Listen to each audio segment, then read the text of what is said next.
This Torah class is brought to you by TorahAnytime.com. I want to share with you a small idea about Tisha B'Av. In a few days, I'm going to the country of Korea, not the north, but the south. South Korea is a country of lights and freedom and innovation, a place where you can dream and move and build, where there's Wi-Fi in the subways and there's 5G in the mountains and there's robots running around doing things for people.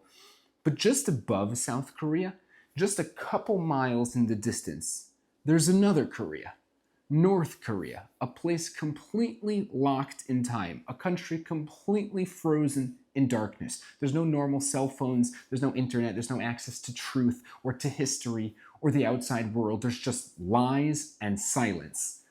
But the people that live there go about their lives like everything is normal. In fact, the North Korean government convinced them that they are living in utopia, while the rest of the world is decaying and crumbling. They are convinced that they are a model society. The citizens of North Korea walk around completely, entirely unaware that the objective quality of their lives is about a quarter of the rest of the world. They have absolutely no idea that their reality is about a quarter of what it could be. Now imagine if one person sneaks across the North Korean border and whispers into the ear of a regular obedient family, and he says to them, you know that there's a whole nother world out there, a world where people live freely, where ideas are born, where beauty thrives, where you can say what you think, where you can know what actually happened in history, where there's music and color and laughter and connection and technology and modern medicine and a glorious, wondrous world. That family, they would sit there stunned, completely frozen, because for the first time they'd realize that they've been living inside of a lie, that they're living in a prison that they never knew they were in. And they would cry, not because their lives changed, but because for the first time they realized what they were missing out on. Tisha B'Av is that whisper to us. Tisha B'Av is a whisper from across the border that tells you there was once a world infinitely greater than this one, and you've never known it. You were born in exile, you've never tasted it, you've never smelled it, you don't even realize what you've lost. We sit on the floor every year trying to cry, but how do you cry for something you've never seen? Something that doesn't exist in your memory? How do you cry when life is pretty good? So let me whisper it to you.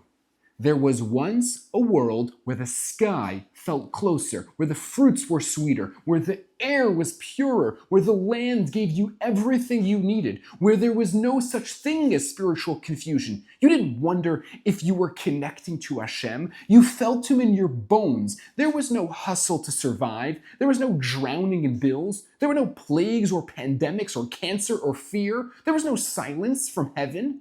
There was dignity, there was clarity, there was beauty. The Jewish people walked tall, we were respected, we were admired. Nations all over the world poured into our cities, bringing us gifts out of honor. We lived in peace, we lived with meaning, and most of all, we lived with truth. You didn't need to guess if your davening was enough, or if your learning counted, if your heart was heard. You knew Hashem was close, He was real, He was palpable. You didn't believe in Him, you knew Him. And we lost that whole world. Tisha B'Av is not about mourning a building. It's about mourning a reality, a life, a level of being we've never known, a quality of life that is 10,000 times better than what we have right now. So when people say, how can I mourn the Beis HaMikdash when my life's pretty good? I have one simple question to ask it.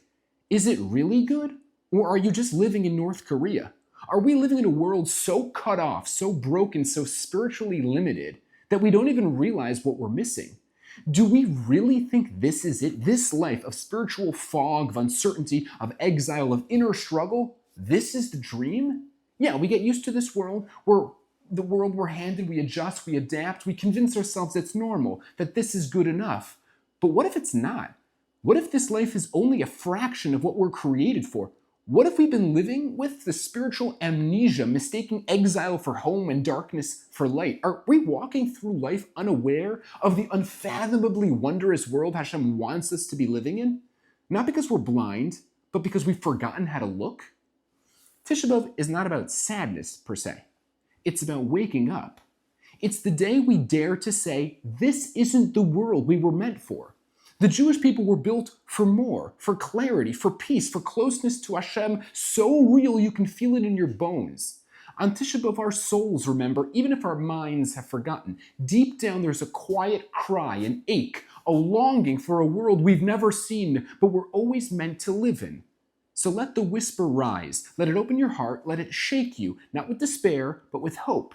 Because when the yearning becomes real, the redemption gets closer. This Tisha B'Av, ask yourself, will I hope? Will I cry? Will I plead for a world better in every which way? Or will I foolishly walk right back into North Korea? You've just experienced another Torah class brought to you by TorahAnytime.com.